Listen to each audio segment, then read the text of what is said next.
Welcome, welcome. Happy Friday. We are back for another episode of the Tech Behind Fintech, where we talk about the technology that powers the money.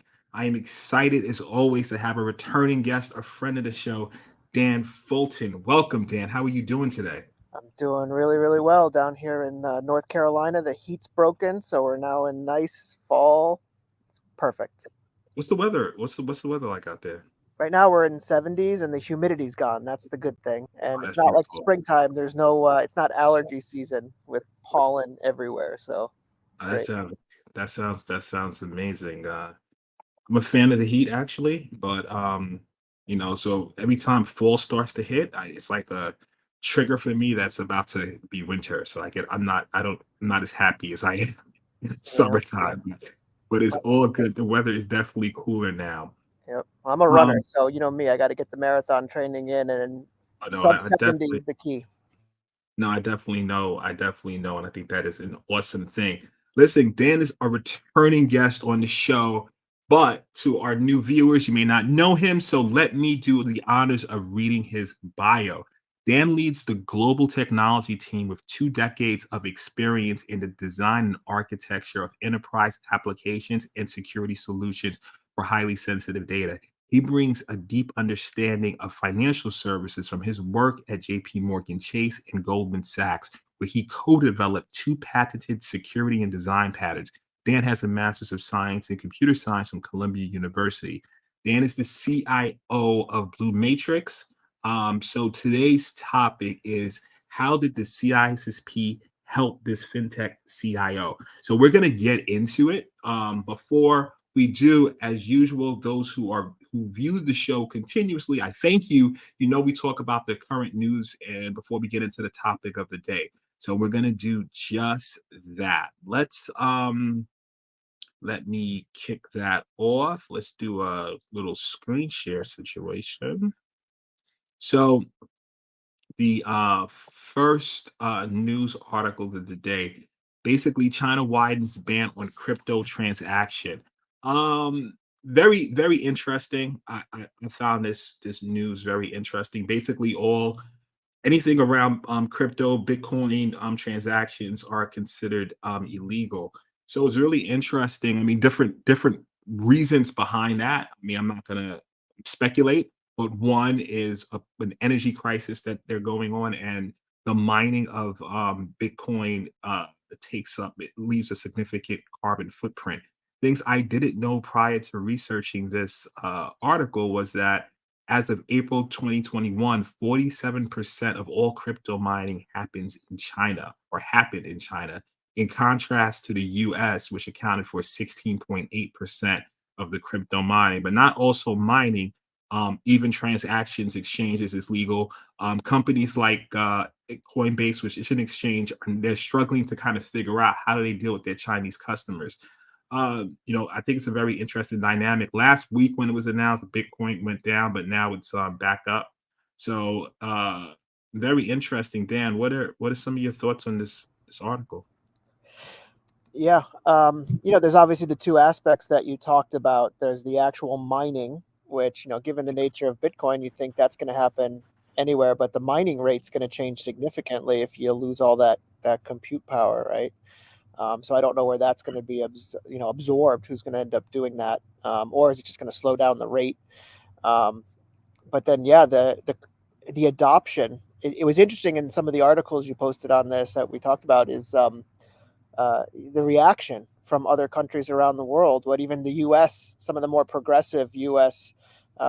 Government officials had to say about it, saying, "Well, if China's cracking down on this, it probably means a good thing for the open market." Um, Yeah. I mean, it definitely plays into it. I mean, you look at countries like in El Salvador, for instance, they're going the complete opposite direction, in which Bitcoin's now legal. They're making it part of the system, first to do so.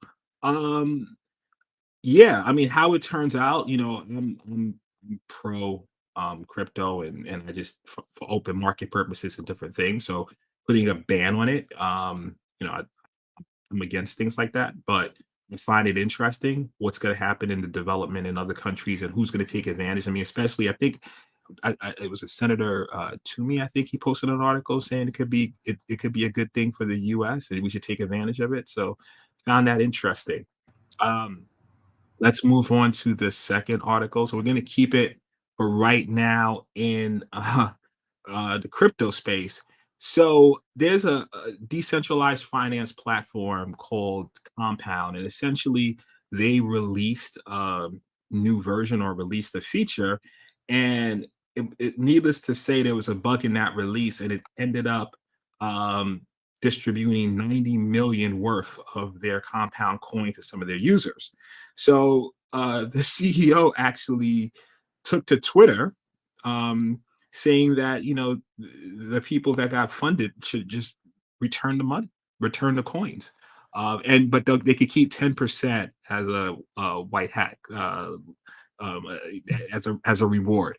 Um, so he said that they most will be doxed, and when they say doxed, what that means is the information made public. Yeah, there was another company actually, a similar thing did work. They made a mistake and they requested the funds to be returned. It was, but I think it was like up about 4 million or so, and it was. Interesting. I don't know. I mean, to keep it in our domain, MD, you know what else is also in the news right now? What? The Citi Revlon situation, right? Citi accidentally paid back the lenders. Was it like a 504 million? That's what it was. I've written down Oh here.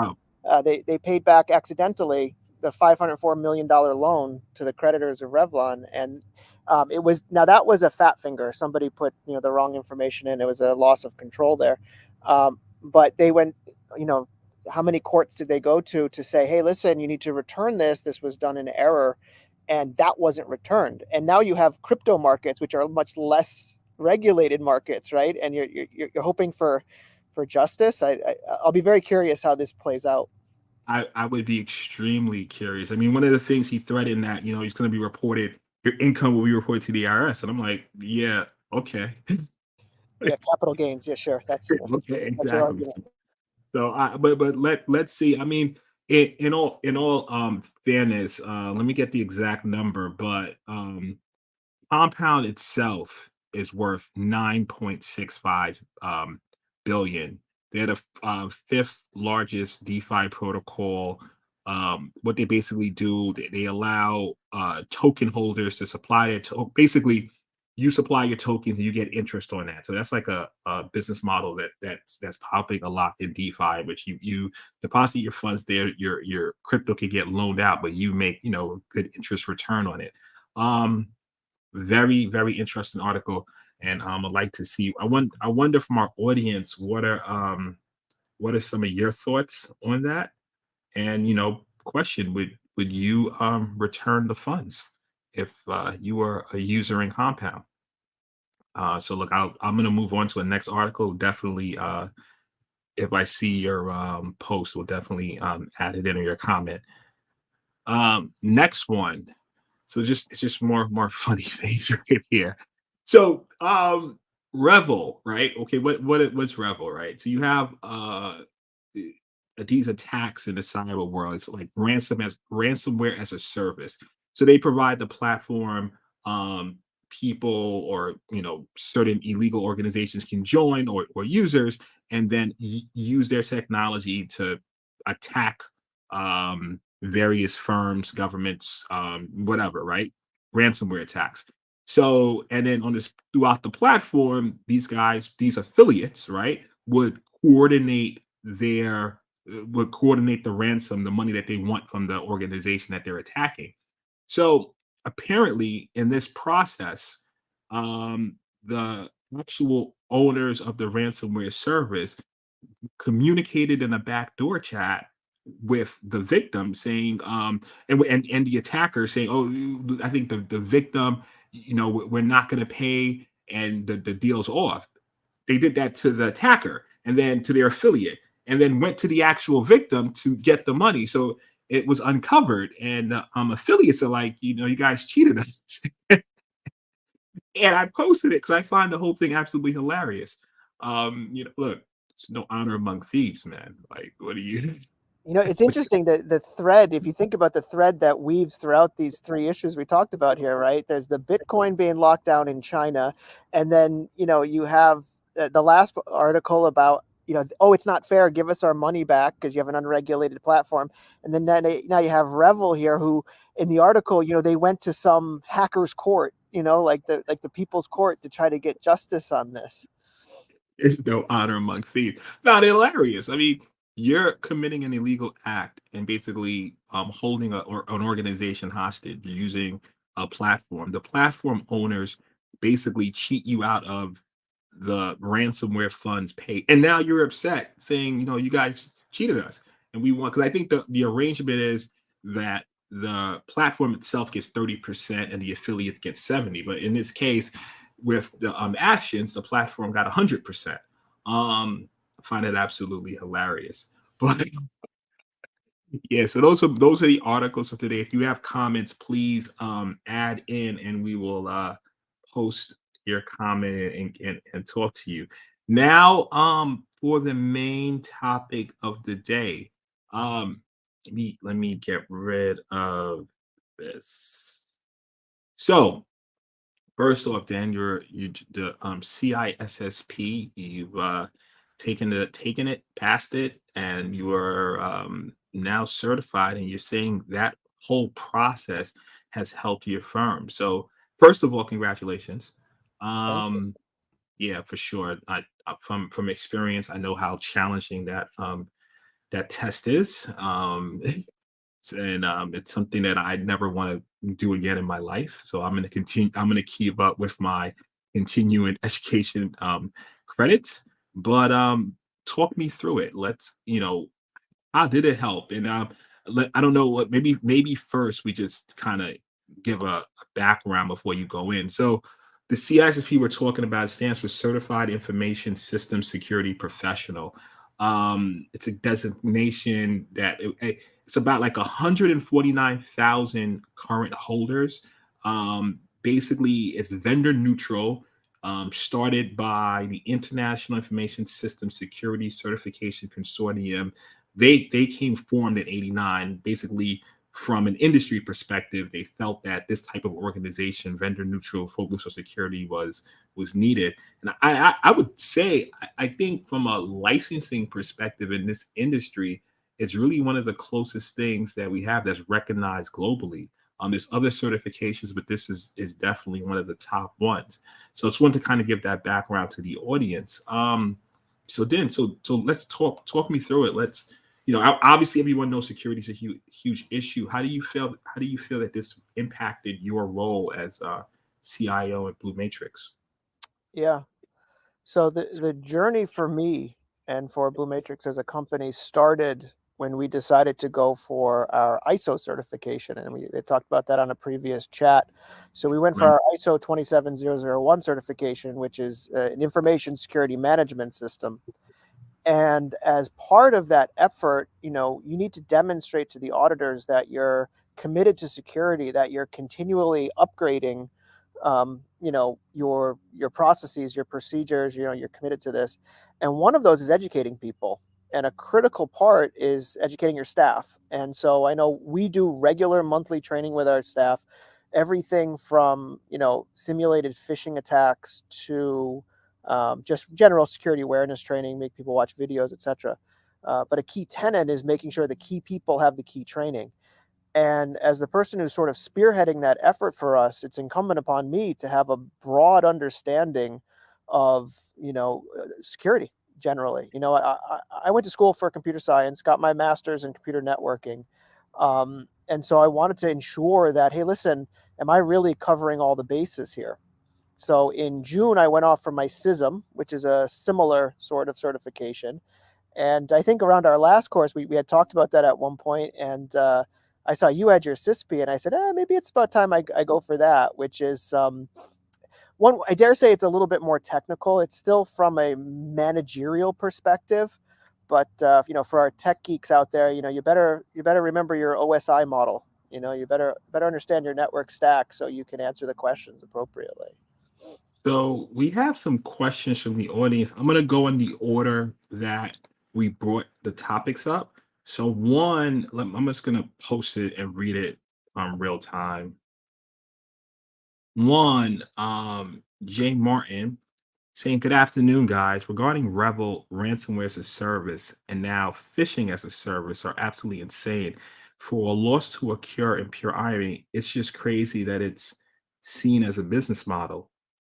So it's a multi-billion-dollar business at the end of the day. Illegal, yes, it is, but it generates, it's huge in terms of the money that it generates. So it's definitely a business model. I mean, we look at, yeah, I'm going to be careful here, but if you look at, various illegal activities, there was a book that I read. What was it called again? It escapes me right now, but the book basically talks about criminal organizations around the world, and I think it was escargot.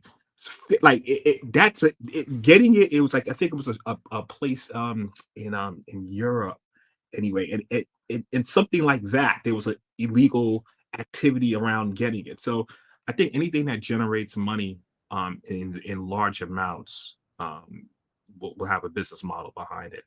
What are Well, you're your thinking thoughts? there's a book. It's called Kingpin. How Mm, one it's called Kingpin. One hacker overtook $1 billion cybercrime underground, and it talks a lot about the dark web, which I know is sort of a different topic, but it has a lot to do with that. But yeah, it's interesting. Not only are the cyber criminals profiting from this, but in my function we evaluate products a lot, and this year we're looking at a lot of different EDRs and XDRs and IDSs and such, and every single vendor is bundling with their services now knowledge trading.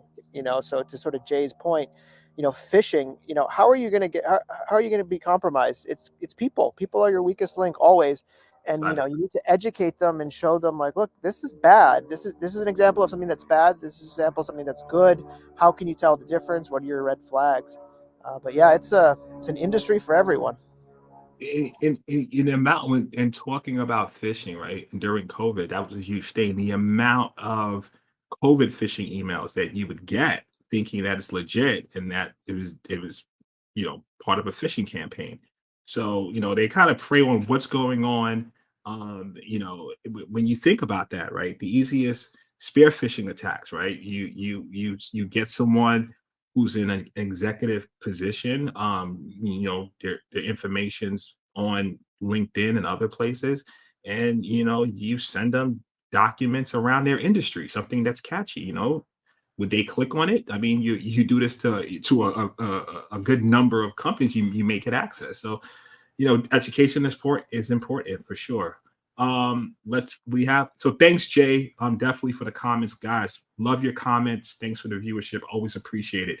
The next comment we have for Kieran Murphy. How did you manage your time during the CISSP exam? I guess in preparing for it. Mhm. I uh, guess he yeah. yeah, yeah.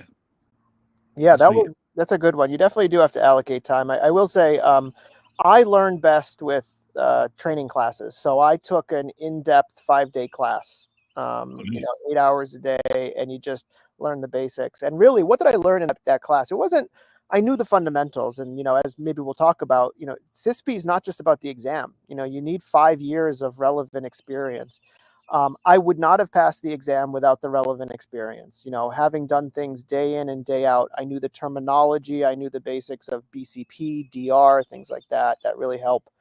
Um, but you do need to study, and you need to understand the makeups of the test. And as you and I talked about, the test is different when you took it and I took it. When I took it, it's now psychometric, which in the name, if you don't know, the test is adaptive, and it really plays with your mind. There will be a minimum of 100 questions and a maximum of 150. And I was very fortunate. I got to question 100 and my test ended. So I was like, okay, I'm pretty sure I did well. But the average is 125 to 150, and you could really start playing mind games on yourself. So you do have to take. I studied to learn how to take the test, how to eliminate answers, what are the keywords. Did waste some time learning some mnemonics. Uh, do not throw away sausage pizza. like Please, it's please do not throw away sausage pizza. yeah, And for all those that are like, what the hell are they talking about right now, right? So that's part of the OSI model. What is it? Please, physical. physical, Please do data, data, no network, network, throw away. presentation, well, pizza away, presentation, then away. Yeah, Yeah. yeah. So anyway, you guys get the point, right? So it's we're going through those different layers, but it helps you remember everything from the physical all the way down to the application layer, which in the networking side is important. But that's funny that you brought that up because that exact same one. I mean, I've heard different ones since it's been a while, right? But that's the one that has been sticking in my head as of recent. So that's pretty awesome that you just said that. All right, we have other comments from the audience. Same thing. Another Kieran from same Dan just answered that question. It was a similar question. Jay's asking a question, chiming into that since I'm How looking to long? take in mind. How long did you take for prep? So I I took think the. Dan. I mean, I Yeah, could be succinct on that. I took a 5-day course, and then I think any of these courses will give you prep material. So I took a 5-day course, and then I took practice exams until I would score around 70%. For me, that took about 2 weeks, and then I took the exam. The pass is 50%. So if you can consistently get 70 on realistic practice exams, I think you'll be set. that's awesome stuff. That's awesome stuff. Yeah, that's a coveted CI cert that a lot. Okay, I think those are all the comments on it. Cool. So I know for you it was a journey because you came on the show on a previous episode and we talked about the ISO journey that and that's a huge thing from a company perspective, getting that designation and going through those audits. And we know how expensive and also intricate that can be.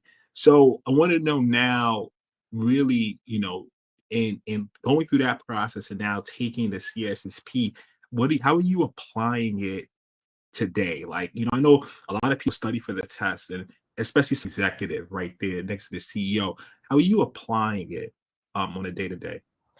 It's interesting for me. It's trying not to be biased. Interesting. And something that I took from both the CISP and CISM was sort of what the roles are. What is the role of a CIO? What is the role of a CTO? What is the role of a CISO, right? And we're a smaller organization and we wear multiple hats. So I wear the hat basically of CIO and CISO.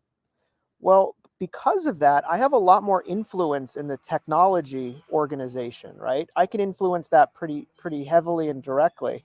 But my influence doesn't extend that powerfully into, say, operations or the finance department or HR. And these are critical aspects for having an ISO certification or a SOC certification. And so by having the CISSP training, right, I get to look at things from more than just a pure technical perspective. You start to look at things from a data perspective, right? Really, that's what we're protecting a lot of. And we Those talk are the about crown asset jewels. security. Yeah.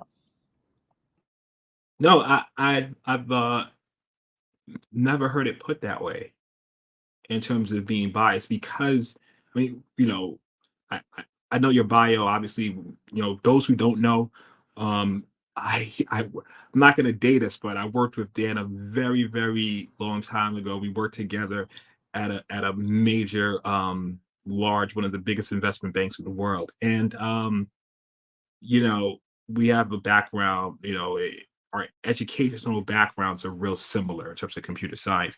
So it's interesting that you mentioned bias because in the position that you find yourself in now, I guess because of the strong technical background, it's easier to lean on that when making certain decisions. And obviously, like you just mentioned, you have other departments from operations to the finance to different things. So that's an interesting perspective. I've actually never heard it put that way from a technologist before. Yeah. Well, what made me realize that is Yeah. the CISSP has 8 separate domains that it covers, right? So everything from, asset security to authentication, right? Like I am sort of stuff. And where, when I took my pre-tests, I would test in each one of those areas and I would focus on the ones where I wasn't getting very high scores. And it turns out those were the things that I wasn't really familiar with. Hmm. And, some of those areas, thankfully, and I think it's true of any company, you know, my system administrators, my network administrators, they would laugh probably at some of the questions I got wrong. Like, what do you mean you can't answer this question about a Class C network? And I'd be like, it's been a long time since I had to deal with a Class C network, but Yeah, point exactly. taken. But yeah, but it made me understand, like, look, I, as the leader of the security organization, may not be paying attention to other areas that are just as critical as the technology organization. That's an awesome point. You have another comment from the audience. Miguel Angel CS. Nice talk. Thank you, Miguel. Really appreciate that. Um, you know, flattery will get you everywhere. So thank you. Appreciate it. Yeah, no, that definitely is true. I mean, what the interesting term I heard over the years with the CISSP is it's inch deep but a mile long. So that full coverage and everything you don't think about, like for instance, right? Now, as you talked about, I took it, you know, background. My passion is around a lot around applications. So application security, looking at the DevSecOps, that process. So one of the aspects in the CSSP is the software development security, right? But in covering those other aspects, you just start looking at it from more of a holistic view. So it definitely helps me, outside of that whole release management, DevOps, DevSecOps process, when looking at a company as a whole to do an assessment now, it's all right, you know what? It is various other aspects. And you might not be an expert in each and every single one, but being able just to have a conversation about it, and if you need to dive in and you do your necessary research to bring value to the conversation. So we have another comment. Um, Mirko, oh, he's a long time no see, man. Thanks for tuning in. As always, always appreciate your comments, Mirko. All right, did your risk appetite and risk tolerance change after the training and exam? Great question. What what are your thoughts on that, Dan? Uh, I'm going to answer no to that one. I think the CISSP reaffirmed my risk appetite and my risk tolerance, and I think part of that is I guess I have my own personal risk appetite and risk tolerance, and then I have the risk appetite and tolerance that's dictated at my firm. And at my firm, it's not really just me who has to make that decision. It's my peers, right? The people who operate as the COO, the people who operate as the CIO, CEO, etc. I as security, right? What do I want? I want default deny and thou shalt get permission from on high before we can do anything, right? Um, but I have to appreciate that that doesn't work for my operations team. My operation team might say, look, there's a very slim chance that an earthquake is going to hit New Jersey. It's okay if we put the data center there. Now, I still have to consider that. But from a corporate perspective, they have a different view. So from a firm perspective, I think I was very healthy. I didn't change my perspective. I don't know if you did. I don't know if you were where you were, Nnamdi, when you got yours or how that affected you. Um, like you said, right? Like what did they say about computer, right? The best way to secure it is to put it in a waterproof box, lock it down, and throw it in the bottom of the river, right? Then it's secure. But is that going to be now functional for the business or the clients that you serve? Absolutely not. And that's really the fine line in terms of, you know, when I got it, I was more consultant in a role where we're pushing out applications and looking at what's the risk of these applications and things of that nature. And as from a consultant perspective, it was always, kind of presenting these risks to the clients, making my recommendations and saying, listen, here are the potential risks that you face. What do you want to accept? What do you want to fix? And just giving them kind of that sign off, and well, trying getting that sign off. But for me, it was just more so making them aware, because at times they just were not aware. It's Yeah. one thing to accept the risk; it's another thing not to be even aware that the risk even exists. And Hmm. for me, that was more the value add. Yeah. And it's funny, you had mentioned the CISSP being a kind of an inch deep. It allowed me to Mirko's question. Did I change my risk appetite or risk tolerance? No. Did I start to recognize additional risks? Absolutely. I would see additional risks in places that I didn't consider before. I just posted the question that we're talking about back to the audience if you missed it. So this is what Dan and I were just talking about. Let me take it to, and Mirko, thank you very much for the question. Really good question. Yeah, I mean, when you start really thinking about it, I mean, I think that's really the goal, is really um giving, whether you're an organization, whether it's a client, whether it's you're an employee, however, whatever situation you find yourself in, it's more so giving the opportunity to the end user, especially the business, and educating them on the risk that they didn't even know was even in the domain of risk. Right now, at the end of the day, and this is what and I guess this is just from my background, from helping organizations release applications that benefit the business, is always about the business. Because at the end of the day, if the business is not profitable or achieving their goals, then security's obsolete, everything's obsolete. So the business kind of drives it.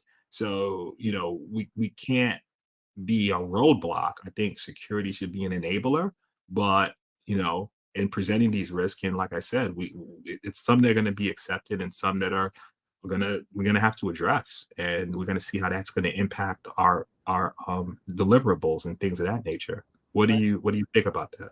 I was going to say, for anyone who's planning to take the CISSP test or the CISM test or C-risk or whatever, if the answer has the word like business value in it, it is the correct answer. Almost unilaterally, you can say that that's the right answer. Yeah. Um, So if it's a risk reward, exactly. If the business says something seemed fairly obvious, right? Well, should you have authentication on your system? Well, the answer from a security perspective is, well, yes, of course you should. But from the business perspective, well, what if you're just a public website? Do you need authentication if you're advertising something? Shouldn't that be generally available? So you have to put it in the context of the business and what the risk profile is. And I think one of the big differentiators, I thought, with CISSP versus CISM, CISSP gives a lot of weight towards regulation and and, Mm, and legal, right? And so if this is the law, CISSP is, because they have their code of conduct, right? Thou shalt follow these four main tenets, whereas CISM really seems to benefit more on the, like, well, the business says there's a cost benefit analysis, would we rather pay the fine because we're not compliant with XYZ, whereas CISP is like, nah, this is the law, we don't break the law, we don't break the rules. that was so it's very interesting, right? I guess I could talk about this. So I was I took my master's at Fordham in cybersecurity. I had great staff, great teachers, and I had two teachers that were federal, worked for the FBI, right? And it was a funny point that they mentioned, or one of them mentioned. He was like, "Listen, you get compromised, right?" He said, "We're not coming in to we don't care about your business. We care about finding criminals." So that's the first point, right? So our goal is to get evidence. So we're not, some people, he's like, it was situations where I guess some companies are like, "Oh, what about this?" And he's like, "Okay, it's not relevant to us. We're trying to catch a criminal." So we're trying to, and can that whole process disrupt your business? So there are even things in place. I mean, it's back to your conversation with the CISM versus the CISP, right? There, there are protocols that, incident response. What should you do after an incident? Like, what are the proper protocols for your business prior to contacting the authorities, right? So it's just it's I just thought about that because you literally reminded me of that when you said what you said, like how, and I haven't taken the CISM, so I don't know, I can't speak on that, but just the point that you made in terms of the business aspect. All right, do we pay the fine? Is it worth paying the rent? Like, how is it disruptive versus the CISP is like real structure? Like, no, this is the regulation. And I just literally thought about that because of first response. Okay, we got breach. Let's call it. It's like, I'm gonna call them, but like, kind of got to put certain things in place prior to making that move. Because It's true. One of these aspects, and maybe we'll get to a little bit, with the CISP, right, is it's not, once you take the exam, it's not over, right? You've got to take you have to take some continuing education classes after. And I had started down that journey with my other certification, and I went to a day-long presentation. It was legal focused, and it was Secret Service, it was CIA, it was a bunch of law firms, a bunch of insurance companies, and whenever the FBI, CIA, whoever, like NSA would get up there, like, call us first. Whenever you would talk to the lawyers, they'd be like, call us first. Whenever you would talk to the insurance companies, call us first, right? And so you had to be like, oh boy, what do I do here? So as a company, you have to make sort of that decision. What's important to you, and I don't know who you and call. it is interesting, and I think those who you call ties right back into what's your business like. And it's so, and what's crazy, a lot of companies don't think about their incident, and that could be a whole other episode we can dive into, Dan. And actually, as we're talking about, what is your incident response plan, right? When you're talking about disaster. Oh, it's so funny. I have a comment from here. Where it goes like, call your lawyer in caps. But I think about it. Like, think about what happened recently, like with ransomware, right? I am sure the SolarWinds, people susceptible to SolarWinds, those governmental contractors, they called somebody completely different than the pipeline people called after there, Yeah. right? And they both had ransomware, but two totally different business domains. I think somebody called the government and somebody called their insurance company. Take a guess who. I would agree. So and then someone definitely called their legal, like, let's get these guys in the room and let's talk. But once again, I mean, that's a whole other discussion on incident response. And what's interesting to me is how many firms don't have that plan. It's almost like we have all sorts of things to prevent, right? But I look at incident response as the same vein as I look at disaster recovery. I mean, we don't think a disaster is going to happen. I mean, we just left September. Obviously, we know about the catastrophic events of 9/11, right? And the impact it had on markets, businesses, staff, everything. Death, and you don't no one thinks about it, but afterwards it's like, what is your plan? I mean, that is a critical component that I think a lot of firms miss, actually. It is. And again, we talk about the benefits of taking something like the CISP, right? We've always had a BCP and a DR plan, right? Go ask a lot of your commodity people, what is the difference between those two? What are the components of BCP, right? Like BCP, if you talk about NIST, there's like You know, 10 separate aspects you should be considering. And then I want to add in so that, please continue after this, just so people who don't know what we're talking. I know technology folks, we are acronym based. That's all we talk in acronyms. So when Dan says BCP means business continuity planning. When he says DR, he means disaster recovery. So please, Dan, continue. I just want to add that in because somebody might be listening like, the hell are they talking about right now? BCP. Yeah, sorry. And again, Bacon, the bacon, title, even the title of the talk, CISP bacon season. cheese platter. Like, what are we talking? Yeah, you have to.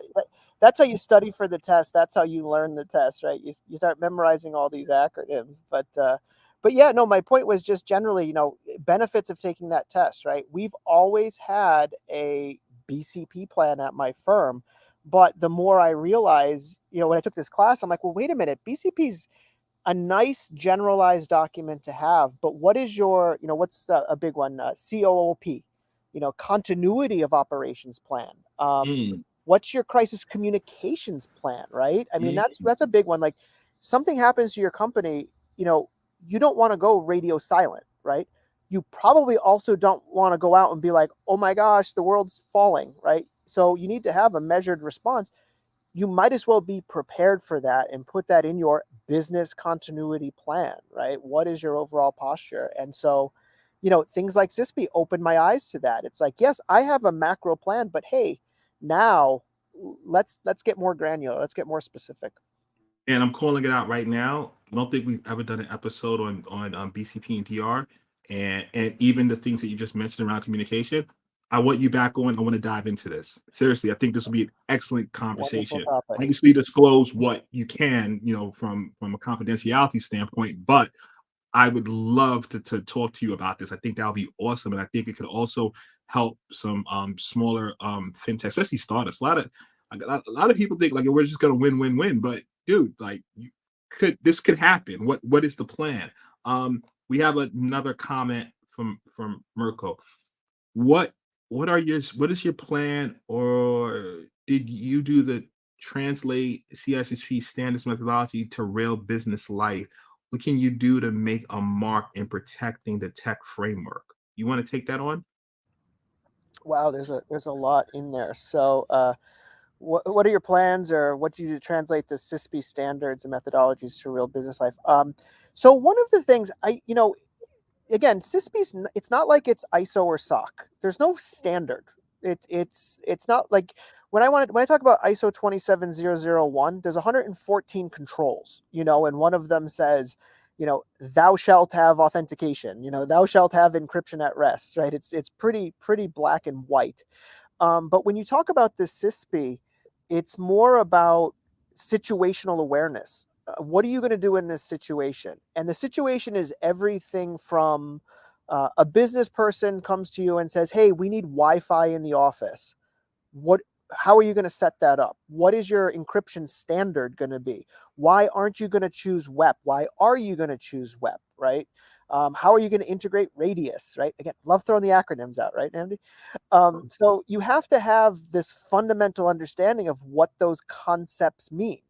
And so for me, I would hear, Radius. Okay, well, that's a way I can integrate with Active Directory or potentially like a Kerberos system or something so people can log into my network, as opposed to having a Wi-Fi password, kitty cat 123. Sorry, I just doxed a bunch of Or people better there. yet, just password one. That always works well. Right.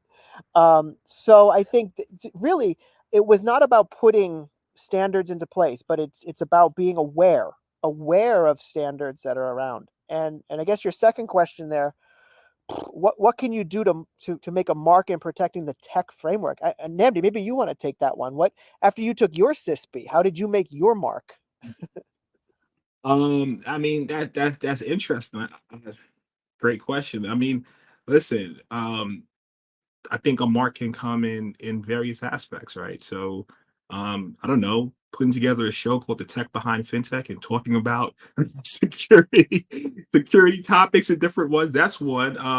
Blogging. Currently doing some research around uh, joining professional organizations and contributing. So I'm a member of the Cloud Security Alliance. I'm part of two groups, a blockchain group, and we're looking for security best practices around DLT, distributed ledger technology, and finance. So that's a good project. I'm part of the a DevSecOps working group in that thing. So different ways. Doing research as part of my PhD program. Hopefully, we could come out with some really great industry papers. Papers, research papers. Not hopefully, we will come out with great research papers. So just different things like that. That's what I'm dealing with to hopefully make a mark in the It's in the interesting. work.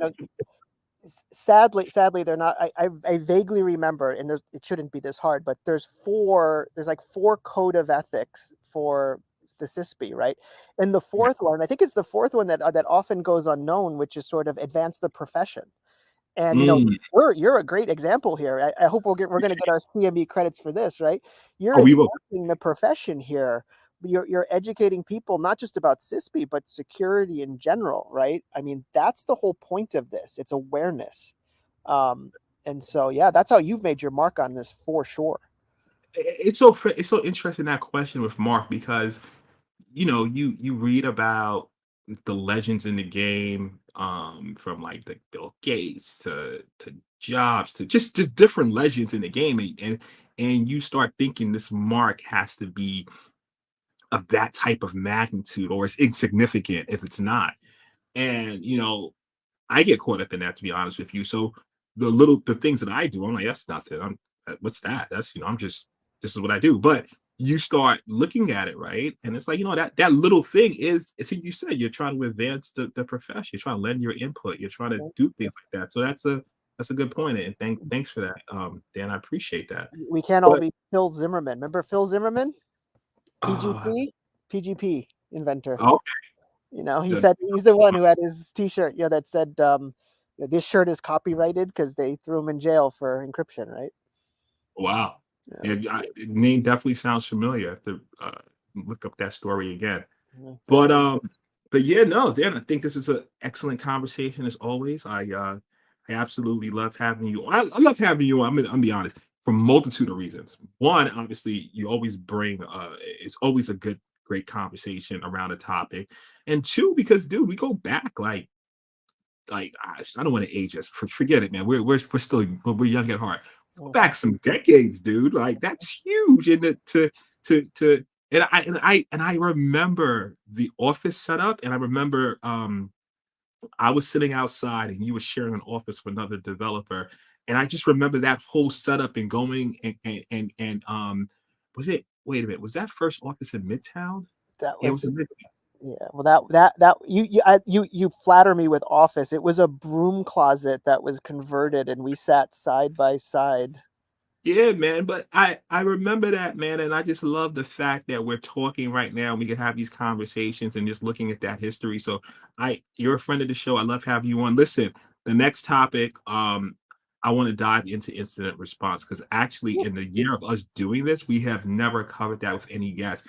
And I think in your position, because you obviously have to put together a plan, and now you're looking at it from a different perspective, as you mentioned, I think that'll be a very interesting conversation for a future episode. So I'm gonna hold you to that one. And Great. usually we brainstorm just like, oh, what's the topic? No, that's the topic. And we could do our necessary research to bring some value added to that convo. And maybe we depending on we do that, and might bring in a panel discussion. I don't know, but we'll figure it out. But I like that. I want to dive into incident response. Great Um, topic. as always, thank you very much for coming on. And to our audience, Dan, how would people get in contact with you? Plug in, BlueMatrix, what you guys do, how to get in contact. I'll leave that to you right now. Sure, sure. Well, I mean, for this forum, grab me on LinkedIn. Easiest way to get to me professionally. From a business perspective, BlueMatrix, authoring, distribution, presentation, and analytics of financial research. So if that's sort of your business MO, reach out to us on bluematrix.com. We would love to hear about your technology problems and help you solve them. Excellent. Always listen, everyone who's watched, everyone who has commented, thank you very much. We go live every Friday at 12 p.m. Please tune in. We have some interesting guests lined up for the upcoming weeks. Yep, live every Friday, 12 p.m. EST. Let's getting another comment before we close. Mirko, thank you both. Great to say. Thank you for tuning in. Always appreciate it. Oh, and our website will be launching soon, so you could drop in your email address so you could never miss an episode. It'll be plugged into your calendar. So, with that said, happy Friday. Enjoy your weekend and take care, guys. Cheers.